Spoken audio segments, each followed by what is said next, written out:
আসসালামু আলাইকুম। তো আলহামদুলিল্লাহ ফাইনালি অনেকদিন পর খামারের একটা নতুন আপডেট ভিডিও নিয়ে চলে আসলাম। তো আপনারা অনেকদিন ধরেই দেখছিলেন যে আমাদের এই খাঁচার কাজগুলো চলমান ছিল। তো ফাইনালি আমাদের খামারে কিন্তু খাঁচাগুলো নিয়ে আসা হয়েছে। খাঁচাগুলো যতটা ভাবছিলাম তার চাইতে কিন্তু অনেক বেশি সুন্দর হয়েছে। তো এখানে মোট আমাদের 16টা খোপ আছে খাঁচায়। এখানে মোট খাঁচা আছে 2টা, পাশাপাশি 2টা রাখা, তাই দেখে মনে হচ্ছে একটা, কিন্তু আসলে খাঁচা এখানে 2টা। প্রত্যেকটা খাঁচায় 8টা করে খোপ, আর প্রত্যেকটা খোপে মাঝখানে পার্টিশন। তো এখানে 6 ইঞ্চি করে গেট দেওয়া হয়েছে। আর গেটের নিচের অংশে কিন্তু যে লোহার পাতগুলো দেওয়া হয়েছে যেন নিচের অংশটা ভারী থাকে, তাই সহজেই কিন্তু গেটগুলো লেগে যাচ্ছে। আর উপরে এক কোনায় দেওয়া হয়েছে ব্রিডিং বক্সের ব্রিডিং গেট। তো আলহামদুলিল্লাহ খাঁচাগুলো কিন্তু আসলে অনেক সুন্দর লাগছিল।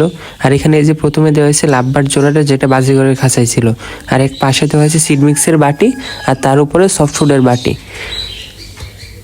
তো আর প্রত্যেকটা খাঁচায় কিন্তু আমরা 2টা করে লাঠি দিয়েছি, একটা উপরে একটা নিচে, যেন লাভবার ঠিক মতো উঠা চলা করতে পারে। যেহেতু ওরা অনেক ছটফট করে, যেন ওদের কোনো সমস্যা না হয়। আর খাঁচার উপর দিয়ে এক ধরনের পাতলা স্টিলের পাত দেওয়া হয়েছে, যাতে খাঁচাগুলো আরও সুন্দর লাগছিল।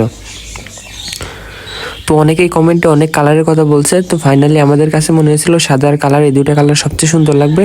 তো আলহামদুলিল্লাহ সেই অনুযায়ী রং করা হয়েছে, আর আসলে এই খাঁচাগুলো অনেক সুন্দর লাগছিল। তো ইনশাল্লাহ পরবর্তী সময়ে এখানে আমরা লাভবার্ড ছাড়বো। আর এই যে পাশের খাঁচা থেকে লাভবার্ডগুলো এখানে ট্রান্সফার করা হবে। যেহেতু এই খাঁচার ফ্রেম বানানো নেই, তাই পরবর্তীতে আমরা এই খাঁচার ফ্রেমটা বানাবো। ইনশাল্লাহ সেই ভিডিওগুলো আপনাদের সাথে শেয়ার করব। তো এখানে সবগুলো পাখি ইনশাল্লাহ আমরা এই নতুন খাঁচায় শিফট করব। আর আমাদের যে কোকাটেল পাখি আছে সেগুলো কিন্তু ওরকমই থাকবে, ওদেরকে কিন্তু নাড়াচড়া করানো হবে না। তো সকলকে শেষ পর্যন্ত থাকার জন্য ধন্যবাদ। আসসালামু আলাইকুম।